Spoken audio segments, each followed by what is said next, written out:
Hello and welcome to the Center for Spiritual Living here in beautiful San Clemente. We're so glad you're here with us. Everyone's so quiet. I think they're in church. I don't know. Arise, O people. We'd like you to stand and join and sing along with Rick on our opening sing-along song called I'm Choosing Heaven Today, and hello out there in Cyberland for those of you that are joining us from your living rooms. Here we go. 1, 2.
What a good choice, Rick.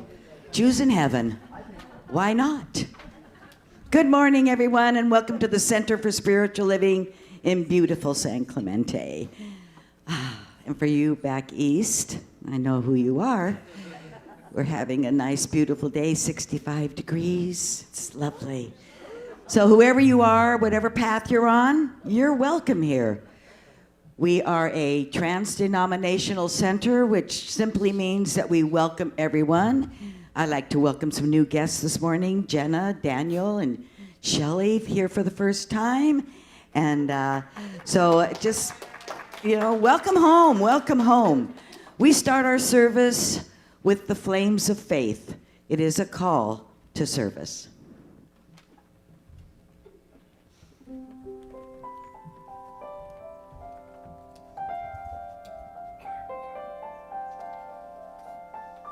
We perform this ceremony to promote the universal consciousness of life, which acknowledges that all peoples and all faiths, all sentient beings come from the one great universal presence that we call spirit. Fundamental to this truth is the unifying nature of all religious thought and experience, which we honor here today. We light the candle for the Tao, honoring the universal path of harmony and equilibrium, the natural way. We light the candle for the shamanic traditions, honoring the beliefs and the practices of all indigenous peoples.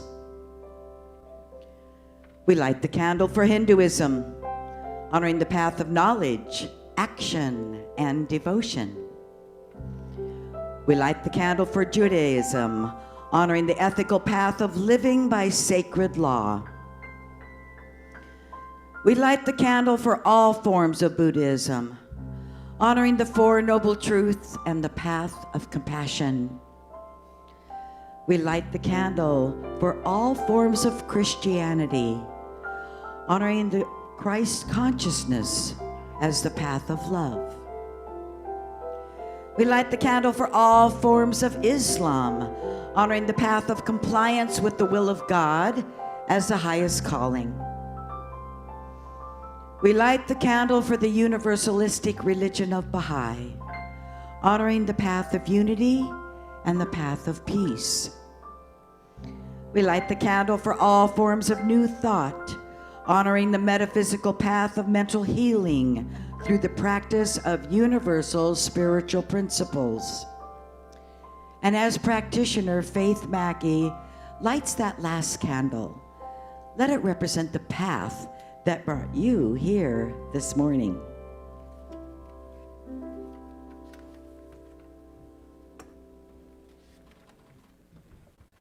Good morning, everybody.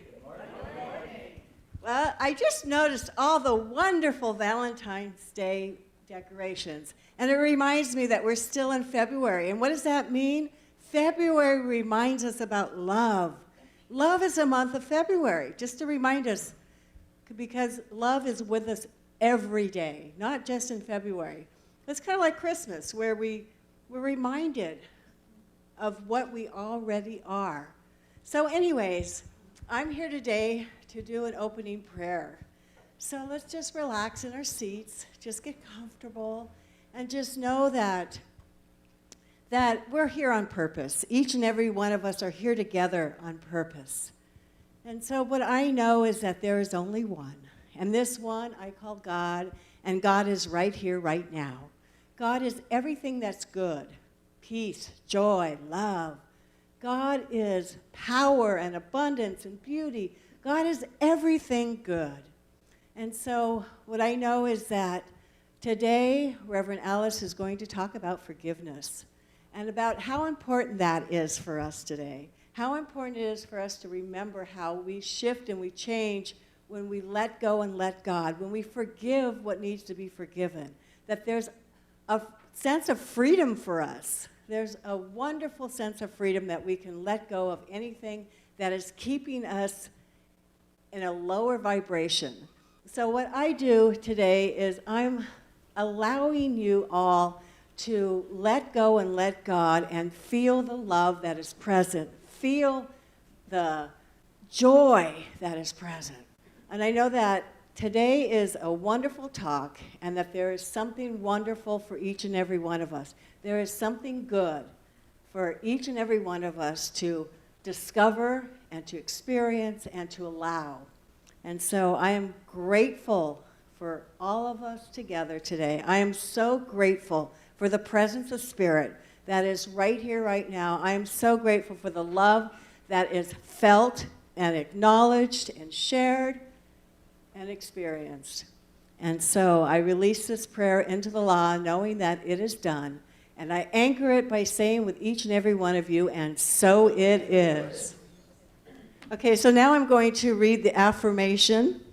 And so, there, it's coming on the screen right now. There it is. I'm going to read it first, and then I'll have you read it with me. I forgive, and I am free, and so it is. So together, I forgive, and I am free, and so it is. Okay, so now I'm going to read the Declaration of Principles. I believe in God, the one creative intelligence operating through the universe and operating throughout my entire being, now and always.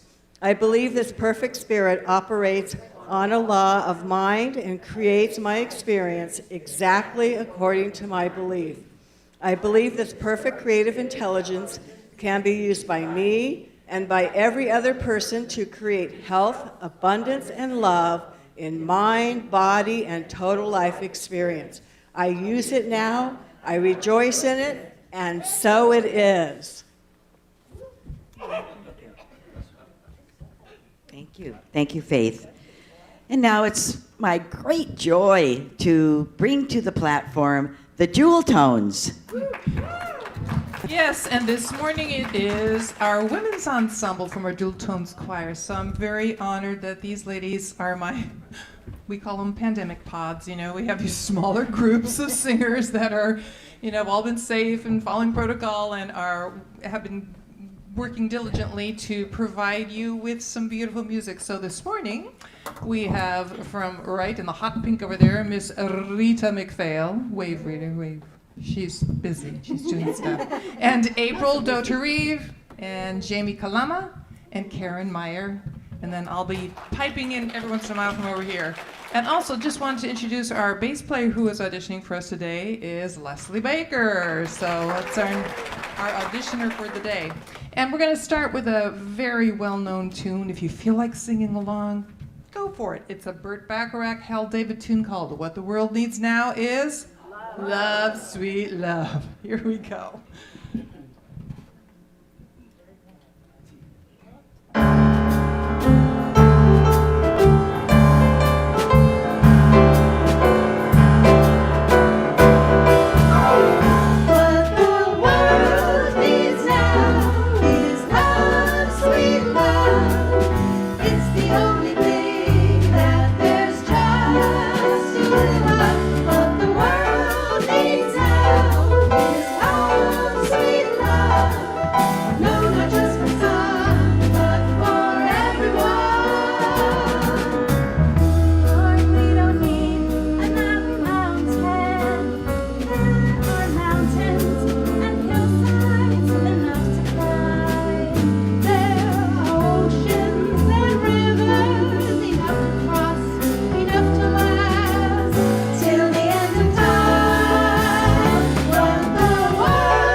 So grateful for them practicing and making music for you.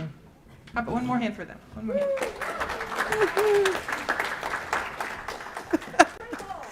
Good morning, everyone. Doing a little moving of the stage here. Drop in one of my quotes. Let me get that. That song, thank you so much. That was beautiful. Let's give him another hand. That song took me back to March. First, it took me back to riding in the car with my dad. And he would listen to a lot of Burt Bacharach. And I didn't really attribute that song to him, but you're right. But then I was remembering, it was like, I don't know, April 2020. We couldn't meet, and I was trying to become a techno broadcaster overnight. And I was searching the internet for music. You know, what music could I bring forward to and do you remember all the videos that people were producing? I mean, they were stunning. And there was this one where there were just all these shots of children, and they were singing that song in the background. And despite the fact that we were all isolated, it was a way to feel connected again. It was really amazing to me of the art and the creativity that came out of a time when we were so challenged, when we were all really suffering in our own way. We were confused. We didn't know what side was up. And yet, because I had this task of trying to create broadcasts online, because we couldn't meet in person, I got to see all these wonderful videos that people were putting together. And I felt uplifted and I felt blessed. Yeah, thank you. Thank you for that, Diane. It's a nice memory to come back to right now. So I am Reverend Alice Reed, and I am the spiritual director here, and I'm really happy to be with you this morning. We are working with an annual theme of living everyday wonder. And I've said before, and I'll say again, that can sound a little airy-fairy, but it really is about going deeper. It's really going about beginning to touch that awe that we can find in the everyday. Because we need that. I mean, there's a lot going on in the world. There's a lot that gets my attention. And I need to be reminded that what's on the movie screen of my life, while it's important, while there are definitely people who are struggling and suffering and succeeding and living happily and all the things in between, that underneath all of that is the awe of life, is the miracle of life that is happening forever. So this month we're looking at the inner life. We're looking at the work that we have to do on the inside in order for us to really elevate ourselves to touch that deep mystery of life that is moving through all of us. And we started the month looking at the idea that we have to acknowledge that we have an experience of separateness. We teach a philosophy of oneness, but we experience separateness. It's pretty hard for me to, in this moment, in the busy hustle and bustle of the day, to feel like I'm one with Gina, because Gina's over there, right? And I'm up here. So the oneness is something we need to remind ourselves about. And so we talked about the fact that we needed to acknowledge our separateness, or the illusion of our separateness. And then Reverend Bruce so expertly spoke last week, wasn't he great? Yeah. He talked about pausing to get in touch with what it is we were experiencing that was causing us to feel so separate. And he gave us a lot of great tools. If you did not see his talk, I highly recommend going onto Facebook or YouTube and watching it. And today, I'm going to talk about forgiveness. It's okay, you can groan. you can, forgiveness again? There's a saying, and it's in the Bible, and Peter walks up to Jesus, and he says, "How many times must I forgive?" And Jesus says, 70 times 7. And while it's not in the Bible, I'm pretty sure Peter said, "Oh, shit." Really? No, that can't be right. 70 times 7? No. God, you gotta be kidding me. He maybe said, "Jesus Christ."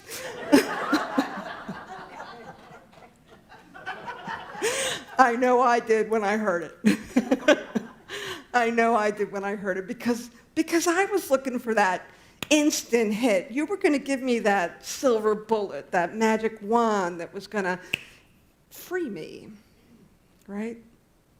So all kidding aside, we come to forgiveness because we're in pain. We come to forgiveness because we're struggling.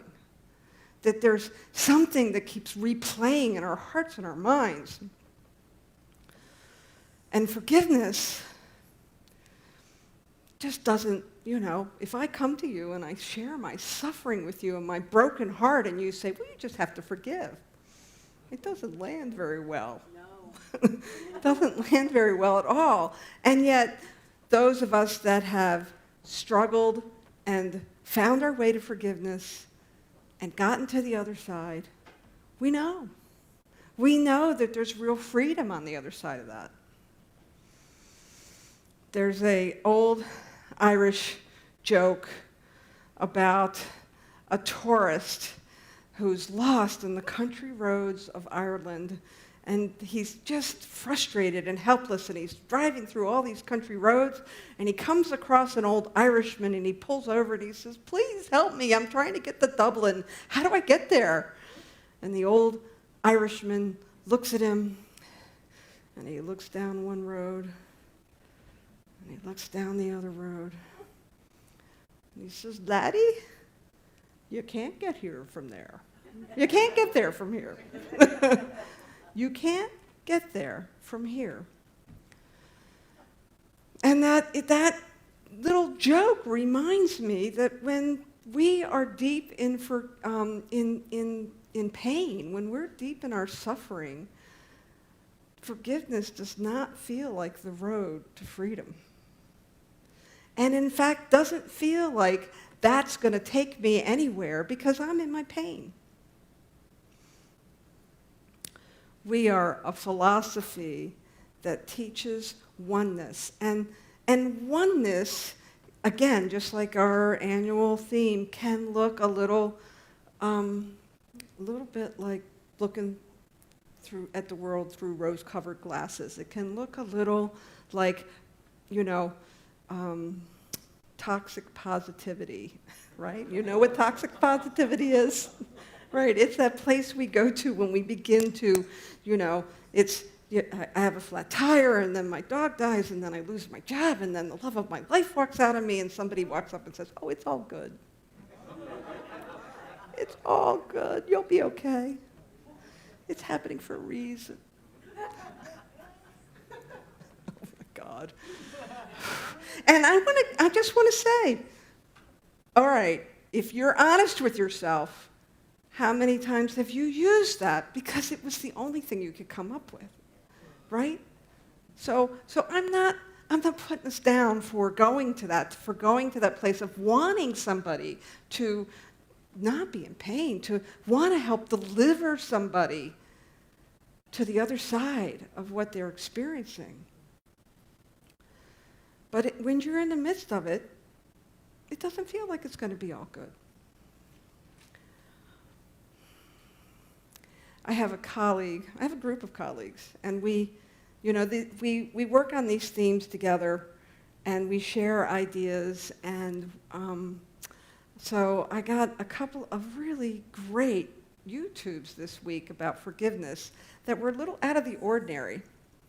And so I want to publicly thank Reverend Harriet, who is the minister at CSL Living Livermore. She gave us some great YouTubes about forgiveness, and I want to share the nuggets that came up. And one is from, she calls herself a Patrix. She's a Lutheran priest who's not your ordinary Lutheran priest. She's gay, she's tattooed, she wears ripped jeans and a tank top on Sunday mornings with a collar. With a collar. And her name is Nadia Boltz-Weber, and her message is forgive I'm going to curse a little bit this morning, so just forgive the assholes. Forgive the assholes. What a relevant message. Like, there are people who would not even begin to walk up to the idea of forgiveness unless you speak to it in a way that they understand.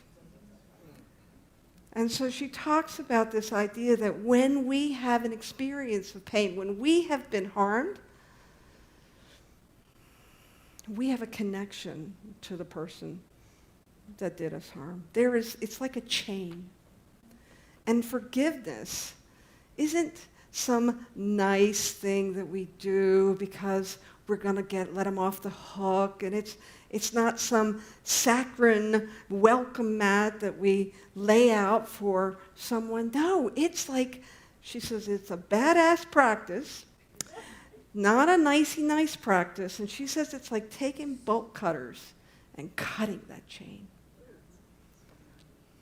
A little different way to look at forgiveness, don't you think? Not your average messaging about forgiveness. And thank you, Reverend Nadia, for that, because we need to approach forgiveness from a different angle, because I don't know about you, but when I look around, I'm in judgment all the time about what's going on in the world.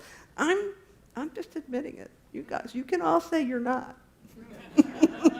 You can all pretend that you're all love and light. But judgment comes up in me. And forgiveness is the practice that I can pull out of my hip pocket. I can remember that it isn't my job to judge that person. I can remember that really there's something that they're reflecting. There's something they're triggering in me. And ooh, there's the work. There's the work I have to do. What is it triggering in me?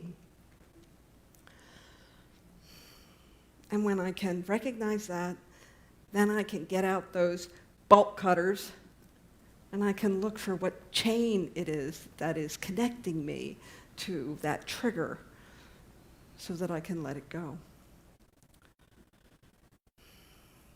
Reverend Susie Shadle liked to offer the practice that if you were really finding yourself struggling with forgiving people, that every time that you remember a new resentment, that you pick up a rock and put it in your pocket. Every time you have a judgment, that you're that politician that you're pretty sure is ruining the country, you have to pick up that rock, put it in your pocket. That relative that won't get off their soapbox, pick up a rock, put it in your pocket. And then walk around with the rocks until you're ready to let it go. Now, you're probably not going to do that. You might. If you're, what is it going to take to break the chains? What is it going to take for us to recognize those places in us that stand like an obstacle towards the free-flowing love of spirit that just wants to pass through us, that just wants to experience life as us, that wants us to have that experience? What will we do so that we can first acknowledge what's standing obstacle in front of us and then begin to do whatever it takes, to do what resonates with us, to begin to lean into that practice of forgiveness. And whenever I do a talk on forgiveness, I feel compelled, because I don't know who's in the room, I don't know who's hearing me, and so I really feel compelled to just remind people that forgiveness is not excusing bad behavior. It's not acquiescent. Blah, blah. It's not giving in. It's not making it all right. It's freeing your heart so that you can love fully. There's a quote by a Christian mystic, and I really like this because it's a good reminder to me. I really only love God as much as I love the person I love the least. I really only love God as much as I love the person I love the least. That's Doris Day, who said that, not Dorothy Day, not Doris Day. Dorothy Day. We all know who Doris Day is. Right.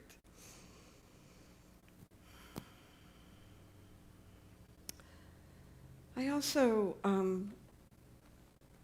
want to suggest that if you're really stuck that sometimes leaning into the pain, giving whatever it is that you're struggling with voice, feeling the emotions can be very freeing. Not if you are recycling them. Not if you bring up that story and you tell it to everybody over and over again. That does not free us. But when we can begin to recognize that there's an emotion that we keep hitting, that's underneath whatever it is that we're dealing with, that's when we can begin to lean in. And so there's a wonderful woman who did a TED Talk, Olivia Porter. She's a speech pathologist. I guess I could use her.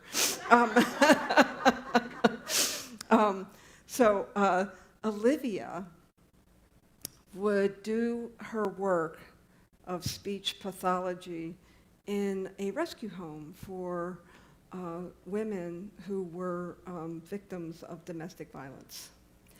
And she found herself beginning to do this work of noticing, in over and above what she was doing, she was volunteering and she was there to help these women to transition, to find their way back out into the community from a place of wholeness.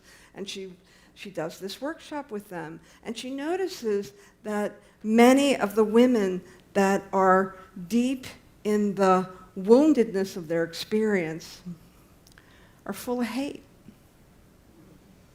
Right? Why wouldn't they be? The things that they have to go through.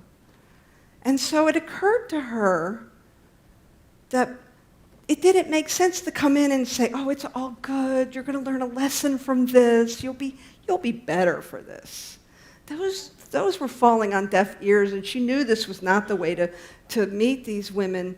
She needed to meet them where they were. And so I have to say, I was taken aback by this, but she began to use their hate. And I'm first hearing this, and I'm like, no, wait a minute. No, wait a minute. We don't give power to hate. But what she did is she recognized that there was some locomotive energy underneath that. And so she gave the example of a woman, we'll call her Kate, who was just really lost in her pain. And so she began to work with Kate and said, so tell me about your hate. Just tell me what it is. Why do you hate your husband? She said, I hate my husband because he molested my daughter. I hate my husband because he spent all the money that I had set aside for education for myself so I could go back to school and get a better job. And I hate my husband because he put me in the hospital. And she had so much energy around that. There was just no way for her to even consider forgiveness. So Olivia invited her to turn that hate upside down and to look at what it is she loved that was behind each one of those situations. She hated her husband because she loved her daughter. She hated her husband because she loved being educated. She hated her husband because she loved her health and her body temple. And so Olivia simply, and she noticed that when Kate began to get in touch with what she loved, her energy shifted. She began to calm down. Her handwriting was clearer. And so Olivia invited her to make those statements. I love my daughter. I love being educated. I love my health. To say those 3 times in the morning and 3 times in the evening so that she could begin to be transformed by love. It's a really powerful example. And hate is the last place that I would go to think about trying to get a chink in the armor for somebody who's wounded. But I think when I share that story with you, I think it's very illustrative to us as we look at our teaching of New Thought that has come up with this beautiful, powerful teaching about really knowing that our thoughts and our emotions create our reality. And oftentimes, when we're first learning about this teaching of this philosophy of thought and the power of what we know that and it creates by means of us, it's tempting to want to go right to the all good, it's all good. It's all good. It's all good. It's really tempting to do that. It feels good. But what happens is we suppress. We end up suppressing those things that, whatever they are, big or small, y'all got them. You may not want to be admitted. Some of you have cleared them all. Maybe. I haven't. I'm still doing my work. I still get triggered. And all good feels good for a minute, but it's not sustainable. And so as we look at our teaching, what I want to offer you is this opportunity to see forgiveness as shadow work. It's the opportunity to bring light where you haven't shined light before. It's an opportunity for you to look at those places that at first seem overwhelming. The other thing I know about forgiveness is that it is indeed the pathway to love. And what I know about love is that it has to be invited. It never forces its way into our life. It simply invites us and draws us forward. And so if we can look at those places where, at the unforgivable in our life, if we can look at those places and trust that there's something here that wants to be teased out, so that we can experience the freedom of love that sifts through our life so beautifully that what comes out the other side is the purity of consciousness that creates our life beyond our wildest dreams. I have one quote that I want to share with you. We've been talking about grace in class this week, and there's this great quote from Joel Goldsmith, and what I want to say is that the result of forgiveness is a grace that invites love and clarity so that we can really live our life authentically. And so Joel Goldsmith says this: grace is a state of being which comes into active expression the moment consciousness has been purified. Just as the law of gravity comes into operation when an object has been dropped. The law of gravity is always present and in operation, but nothing happens until an object is released. It's about letting go. It's not hard, and it's not easy. It takes effort. It takes a choice. It takes willingness. And when we can be willing, and we can surrender, and we can lay it on the altar of our heart, I guarantee you will be met with whatever need, whatever resource it is to walk this out. Forgiveness is probably the most powerful practice that I have in my spiritual toolkit, because it always brings me back to love. Thank you very much.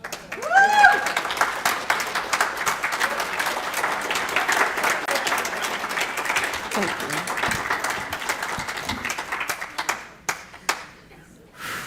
So let's take that energy that we have created this morning and this idea of forgiveness.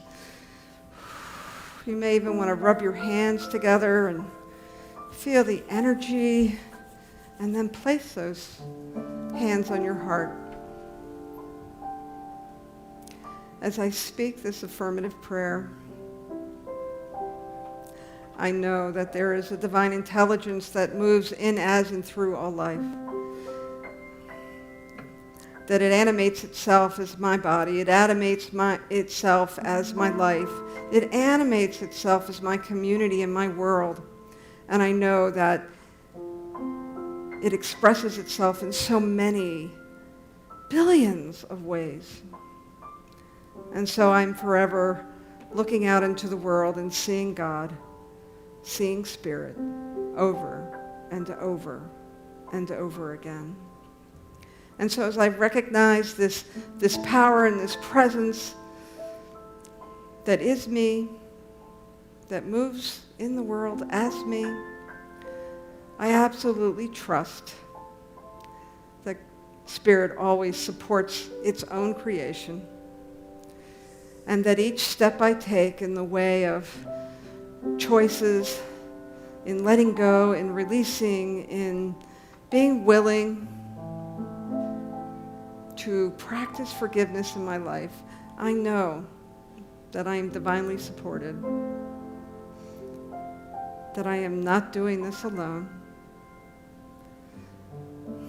And I simply allow that power and that presence, that thing that animates the universe, to guide me, to direct me. And I say yes. Yes to freedom. Yes to love. Yes to power. And I allow that yes to absolutely help me walk this out. Whatever it is in front of me, whatever obstacle that I might find, I know that it simply dissolves because I am choosing love. And I choose it over and over again. And it is this choice, this beautiful choice, that I am forever grateful for. I know this for myself. I know this for all of us. It is the way. It is the way of love. And we simply allow this. We let this be so. And it is with a grateful heart that we anchor this prayer by saying together, and so it is. Thank you. And now it's time to bring up the amazing, the wonderful, the jewel tones. Thank you, Reverend Alice. I'm gonna work on breaking my chains. That was a powerful talk. Thank you so much. And our lovely ladies, the Gems, are going to sing for you a song called Leading the Way. And talk about synchronicity. The opening lyric is, each day there are choices I have to make. Differing paths, which one will I take? How can I be sure which course leads me home? I can always trust Spirit and not feel alone. So our lovely ladies, ready? Here we go.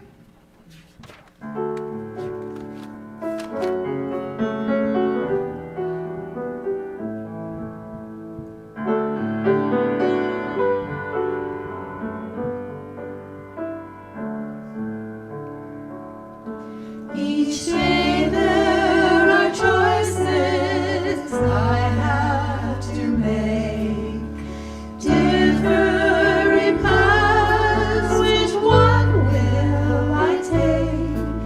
How can I be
Thank you. They are going to stay up there because they're going to be singing for offertory. Wonderful. Thank you so much, Rita, April, Jamie, and Karen. Yay. It's time for our offering now. And I just want to let you know that there are baskets at each door, one here and two in the back, for your gift, and that this center is fully supported by your love and your gifts. And it's probably one of my most, what's the word I'm looking for? Powerful spiritual practices that I do is to tithe, because it proves itself to me over and over again, and it has for the last 30 years. So it's a wonderful spiritual practice. So let us say our offering together. My offering is my acceptance of God as the source of my supply, and it symbolizes my faith in the abundant flow of this supply.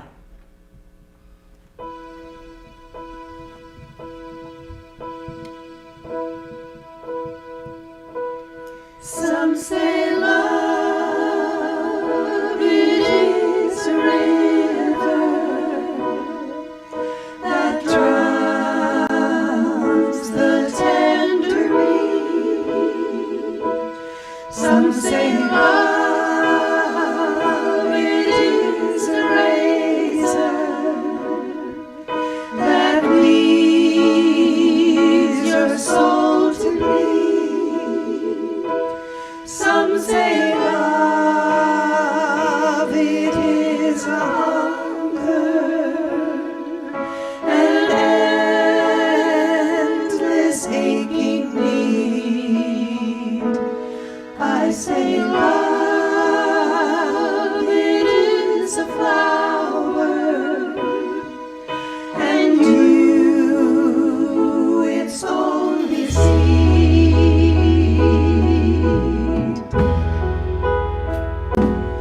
It's the heart afraid of breaking that never learns to dance. It's the dream afraid of waking that never takes a chance. It's the be taken, who cannot seem to give, and the soul afraid of dying that never learns to live.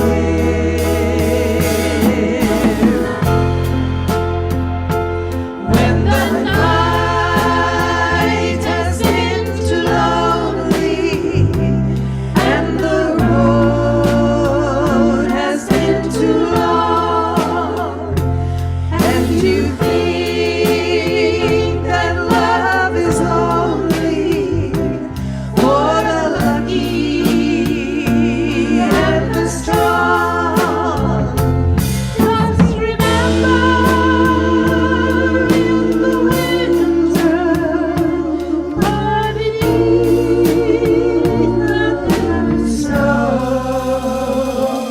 lies the seed that with the sun's love in the spring becomes the rose. Lies the seed that with the sun's love in the spring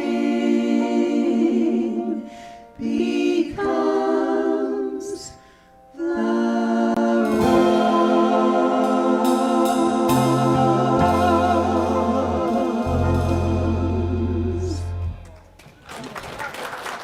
The Gemstones.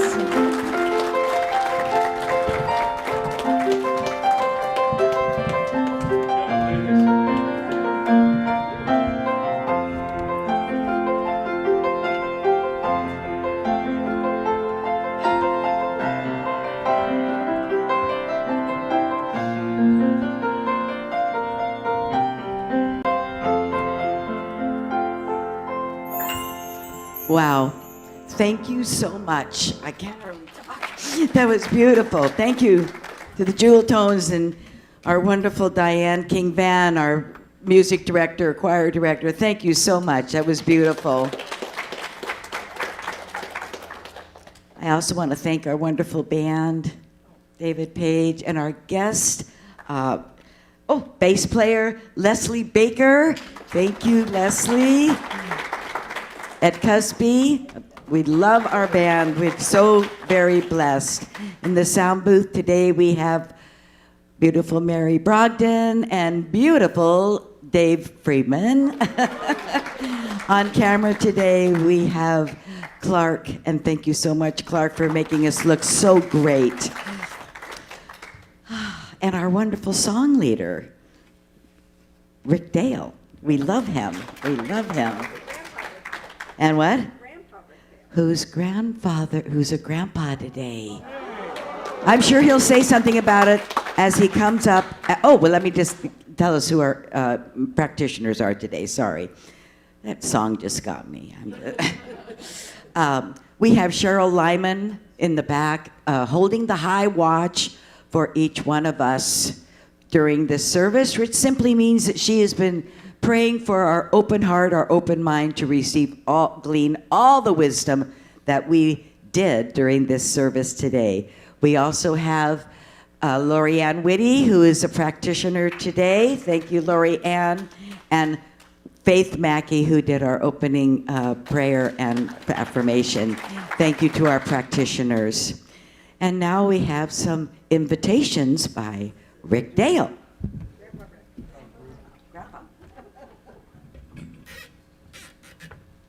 Granddad Dale here. Yes, little Kiara was born yesterday while I was at a gig. Babies keep coming. Okay, thank you. Invitations. You're invited. Next Sunday, please plan to attend in person or on Zoom the annual meeting of the membership. There is important business to present: the financial report, the proposed budget for 2022, and the election of 3 new members to the Board of Trustees. A light fare will be served for those who stay, so that's worth it right there. If you are a voting member and you cannot be here in person, I will eat your lunch. And please assign your proxy to our board secretary, Marge Hobbs, or to someone of your choice who will be here in person. Proxies were mailed to you at home, and there are some here as well. Our bookstore is undergoing a bit of a facelift. Inside, you'll find 2 table displays of greeting cards for all occasions, priced at just $1 each. Most of these cards were created by artists we know or have known in the past. In the foyer, you will see a book cart with used books for just 50 cents each, and there is a table of past issues of Science of Mind magazines, which are free for the taking. These magazines are loaded with inspirational articles. Take several and share with family and friends. It is a wonderful way to spread the good word about our Science of Mind philosophy. There will be Conscious Connection today at 12 noon right here in the sanctuary. Everyone is invited to join the conversation centered on today's message. During the week, there are 3 separate opportunities to connect with other like-minded souls for the purpose of sharing and caring in supportive group setting for learning and advancing in spiritual growth. These groups meet on Zoom, and the links can be found in our newsletters that are emailed twice a week. Everyone is welcome to join any or all of these groups. But wait, there's more. On Wednesday from 9:30 to 11 a.m., there is a book study facilitated by Mary Brogdon. The current book is Conversations with God, Book 2 by Neil Donald Walsh. On Thursday from 10:30 to 12:30, there is a discussion group called Shifting Sands. Facilitation of this group is shared by the members who volunteer to take the responsibility of choosing an interesting and usually informative as well as inspirational video to watch and discuss. Then on Friday morning from 8 to 9 a.m. there is Coming Home to Spirit, facilitated by Joyce Fournier. This group basically has no agenda other than sharing the challenges and the joys of life and to give and receive support. Last week we introduced the idea of having a game night perhaps once a month. The first one will be in March on a Friday night, yet to be determined. March was chosen because the theme for the whole month is play. There is a sign-up sheet on the kiosk for Mexican Train, Reverend Alice's favorite game. Is there tequila involved in that? No. 2 people signed up last week. Who else is in? Now, if Dominoes is not your game, you are encouraged to nominate a game of your choice. We will put up additional sign-up sheets listing those games to see what kind of interest there may be. Let's all have some fun and play some touch football. And now, for the grand finale, I expect you to stand and sing lustily. I see you.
And so I see your light and I see your love, and so I encourage you, I invite you to look in the eyes of people you see today and see their light and see their love and see it reflected back to you. Namaste. Namaste.